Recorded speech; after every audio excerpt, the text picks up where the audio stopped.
उनको। হ্যালো মা, ভাই এই তো এদিকে। और क्या है रे? আরে কাশেম কাকার বউ আছে না, ভেগে গেছে।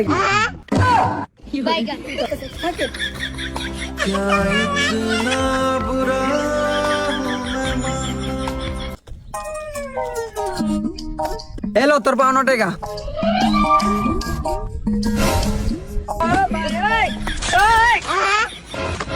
म्यूजिक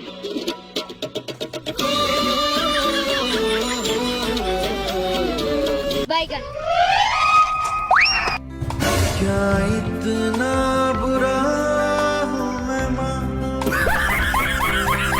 क्या इतना बुरा।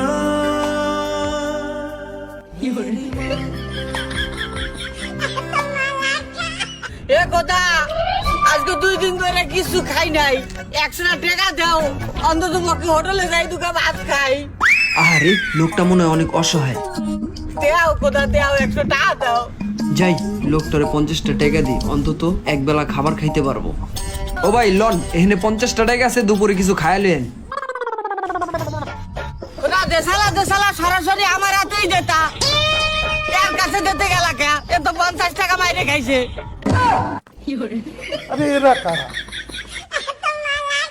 ওই মেয়েদের শুধুমাত্র 4 জন আপন মানুষ থাকা উচিত।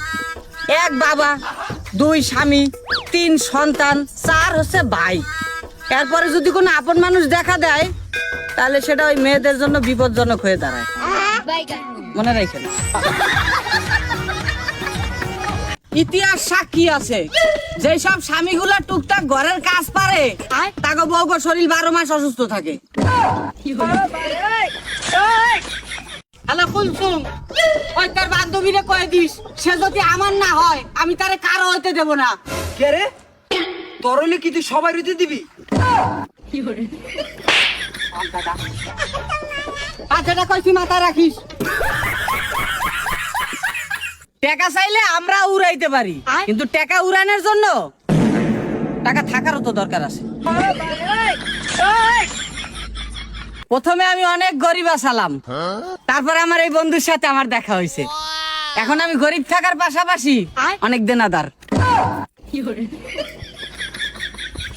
ওই টাকার বড়াই দেখে লাভ নাই, বুঝছেন? যেটা আপনি সহেও দেখেন নাই, ওর চাইতে বেশি আমি দেনা আছি। একটা সত্যি কথা কব, ওই যাদের ঘরের দরজা গরিব মানুষের জন্য বন্ধ হয়ে যায়, তাদের ঘরের দরজা ডাক্তার গো লাগে ওপেন হয়ে যায়।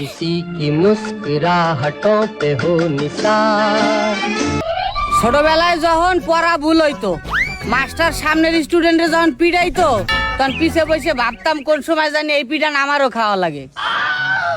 জানাজা দেওয়ার সময় মানুষ এটা ভাবে না কে?